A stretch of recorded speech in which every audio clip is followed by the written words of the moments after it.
Screen सेवर्स आपको तो शायद ही याद ही होगा, कुछ अजीब से टेक्स्ट या फिर इमेजेस स्क्रीन पे इधर उधर मूव होता रहता था और बहुत बार तो different textures, designs and scenes को भी as a screen saver use किया जाता था। आज से कुछ साल पहले भी स्क्रीन सेवर्स काफी चर्चे में था और कुछ को देखने में तो बहुत ही मजा आता था। तो क्या स्क्रीन सेवर सिर्फ एंटरटेनमेंट पर्पस के लिए था? जी नहीं। 80s में CRT टीवी या फिर CRT मॉनिटर्स ही यूज होता था, वही जिसका पिछवाड़ा बहुत बड़ा होता था और पेट फुला हुआ होता था। जी हाँ, वही। स्क्रीन सेवर्स को यूज करने के पीछे जो मेन मोटिव था वो है इन स्क्रीन्स को इमेज बर्निंग के प्रॉब्लम से बचाना। CRT मॉनिटर्स में अगर एक स्टैटिक इमेज लंबे वक्त के लिए दिखाया जाए तो वो इमेज उस मॉनिटर की स्क्रीन में परमानेंटली छप जाता था।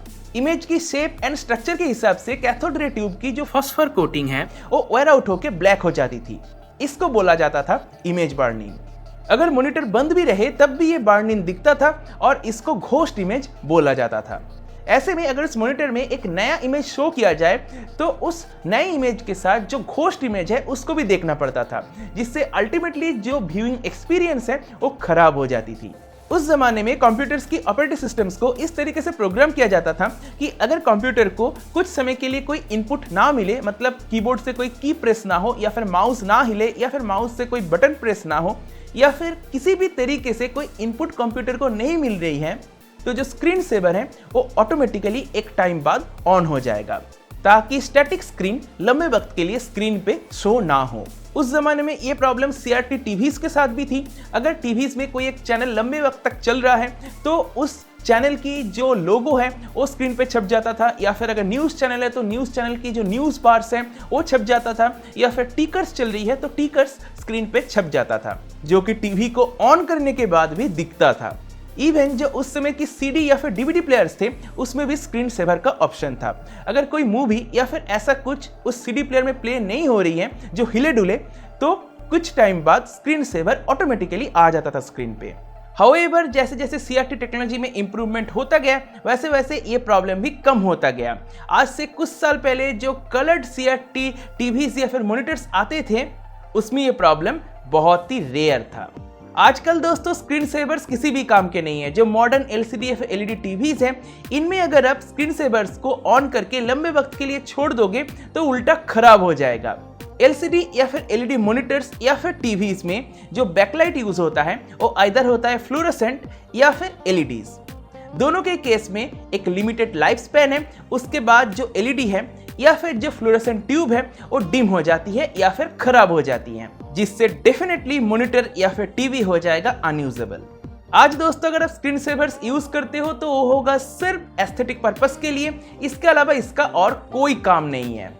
कुछ यूजर्स को ये भी मिसकॉन्सेप्शन रहता है कि स्क्रीन सेवर को यूज करने पे बिजली बचती है। ऐसा बिल्कुल भी नहीं है, उल्टा बिजली खाएगा अगर आप बहुत ज्यादा कुछ 3D स्क्रीन सेवर डिस्प्ले करवा रहे हो तो, क्योंकि 3D स्क्रीन सेवर को रेंडर करने के लिए जो आपके सिस्टम की GPU है उसको काम करना पड़ रहा है, तो डेफिनेटली बिजली तो खाएगा ही। साथ ही साथ मॉनिटर भी तो आपका ऑन रह रहा है तो उससे भी बिजली नहीं बचेगी। अगर मैं पर्टिकुलरली मॉनिटर की बात करूं तो मैं आपको यही सलाह दूंगा कि आप अपने ऑपरेटिंग सिस्टम से स्क्रीन टाइम आउट फंक्शन को यूज कीजिए। इससे अगर आप लैपटॉप यूज कर रहे हो तो लैपटॉप की जो स्क्रीन है उसका लाइफ बढ़ेगा, साथ ही साथ बैटरी बैकअप भी लैपटॉप की इंप्रूव होगी। अगर आप डेस्कटॉप यूज कर रहे हो तो उसका तो मॉनिटर है ही, मॉनिटर का लाइफ इससे बढ़ेगा, साथ ही साथ बिजली की भी बचत होगी। एंड अगर आप स्क्रीन टाइम आउट यूज नहीं करना चाहते तो जब आप अपने कंप्यूटर को छोड़ के उठ के जा रहे हो तब मॉनिटर को ऑफ कर दीजिए। उसकी बॉडी में एक ऑन ऑफ स्विच तो होता ही है, तो उसको आप यूज कीजिए। हाउएवर अगर आप OLED टीवी या फिर OLED मॉनिटर यूज कर रहे हो तो सीन कंप्लीटली अलग हो जाती है।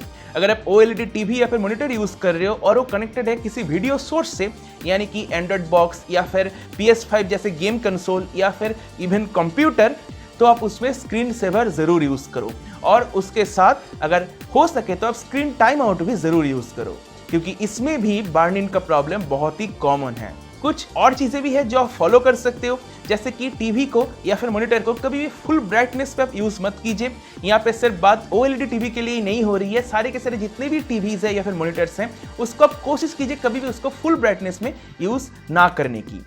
फुल ब्राइटनेस पे यूज करने से जो इसकी बैकलाइट है वो बहुत जल्दी खराब हो जाएगी, और अगर OLED टीवी है तो जो इंडिविजुअल पिक्सल्स हैं उनकी ब्राइटनेस बहुत ही जल्दी कम हो जाएगी। OLED या फिर OLED टीवी अगर आपके पास है तो आप पिक्सल शिफ्टिंग टेक्नोलॉजी का भी जरूर यूज करो। ये हर एक मैन्युफैक्चरर प्रोवाइड करता है, अलग अलग नाम से हो सकता है पर होगा जरूर। इससे क्या होगा कि अगर टीवी की कुछ पोर्शंस में कोई एक स्टैटिक इमेज शो भी कर रहा है तो टीवी उसको ऑटोमेटिकली डिटेक्ट करके उस पार्टिकुलर स्टैटिक इमेज को टाइम टू टाइम कुछ पिक्सल्स शिफ्ट करता रहेगा, जिससे जो बर्न इन की प्रॉब्लम है वो खत्म हो जाती है। टीवी पर कुछ स्टैटिक नहीं होगा ये तो पॉसिबल नहीं है। अगर आप टीवी चैनल्स देख रहे हो तो चैनल का लोगो है, अगर आप न्यूज़ चैनल देख रहे हो तो जो न्यूज़ बार है वो है, अगर आप गेम खेल रहे हो उसमें तो इन गेम जो HUD है वो भी है, तो इनको तो बंद नहीं कर सकते। तो इसीलिए इस टेक्नोलॉजी को यूज करना ही ज़्यादा प्रेफरेबल है। और हाँ, OLED टीवीज में ये ऑलवेज रिकमेंडेड है कि फुल स्क्रीन पे फुल ब्राइटनेस में कोई एक स्टैटिक इमेज को ज़्यादा लंबे वक्त तक ना देखा जाए, जिससे इसमें आएगी बर्न इन का प्रॉब्लम। बेसिकली पुराने टेक्नोलॉजीज की जो प्रॉब्लम है वो वापस से आ रही है। तो जो भी हो, मुझे उम्मीद है दोस्तों को पता चल गया होगा कि स्क्रीन सेवर को क्यों बनाया गया था। ये हमारे मजे के लिए बिल्कुल भी नहीं था या फिर एंटरटेनमेंट के लिए बिल्कुल भी नहीं था। इसका भी एक काम था, जैसा इसका नाम है स्क्रीन सेवर, इसका काम भी वैसा ही था, स्क्रीन्स को सेव करना, स्क्रीन्स को बचाना।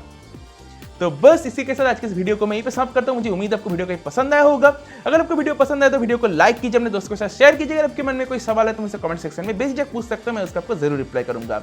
अगर अपने चैनल को सब्सक्राइब नहीं किया सब्सक्राइब कर लीजिए, सब्सक्राइब करने के साथ नोटिफिकेशन बेल है उसको भी टैप कर दीजिएगा। इससे होगा जब मैं कोई नया वीडियो अपलोड करूंगा तो नोटिफिकेशन मिल जाएगी। इसी के साथ इस वीडियो को मैं यहीं पे समाप्त करता हूं। देखने के लिए दोस्तों आपका बहुत बहुत धन्यवाद।